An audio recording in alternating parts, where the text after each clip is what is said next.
एक गांव में एक कबूतर रहता था। वह दिन रात कड़ी मेहनत करता था।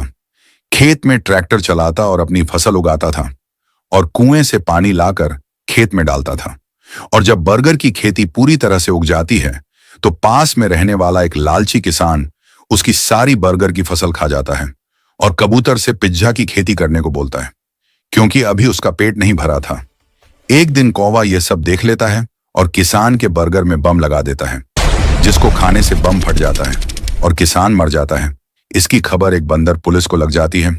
बंदर कबूतर को जेल में ले जाकर बंद कर देता है और कौवा खेत का मालिक बन जाता है। लेकिन कबूतर रो रहा है क्योंकि किसी ने वीडियो को लाइक और चैनल को सब्सक्राइब नहीं किया। एक हरे भरे गांव में श्यामू नाम का एक गरीब और मेहनती किसान रहता था। उसका छोटा सा खेत था जिस पर वह कड़ी मेहनत से सब्जियां और फल उगाता था।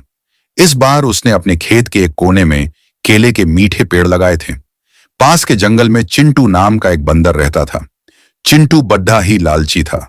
जब भी उसे मौका मिलता वह गांव में घुसकर लोगों की चीजें चुरा लेता था। जब केले पककर सुनहरे पीले हो गए तो उनकी मीठी खुशबू जंगल तक फैल गई। चिंटू ने यह खुशबू सूंघी और उसका मन ललचा उठा।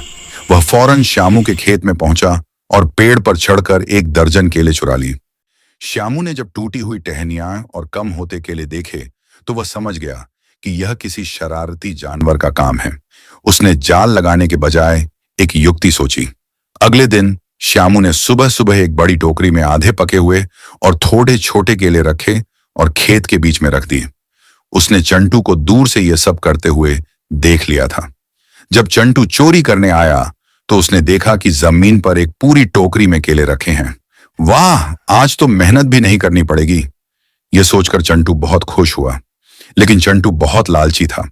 उसने सोचा, अगर मैं यह सारे केले उठा लूं और पेड़ से थोड़े और ले लूं तो मेरे पास बहुत सारे केले हो जाएंगे। चंटू ने टोकरी के सारे केले अपनी दोनों बाहों में भर लिए। केले इतने ज्यादा थे कि उसकी बाहें पूरी तरह भर गईं और वह मुश्किल से देख पा रहा था।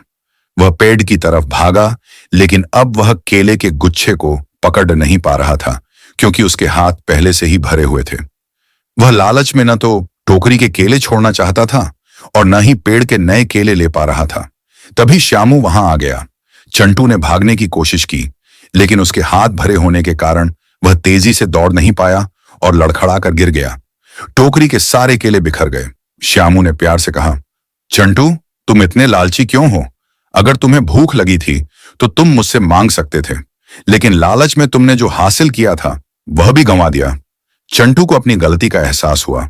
उसने शर्मिंदा होकर अपना सिर झुका लिया। कहानी से सीख, लालच बुरी बला है।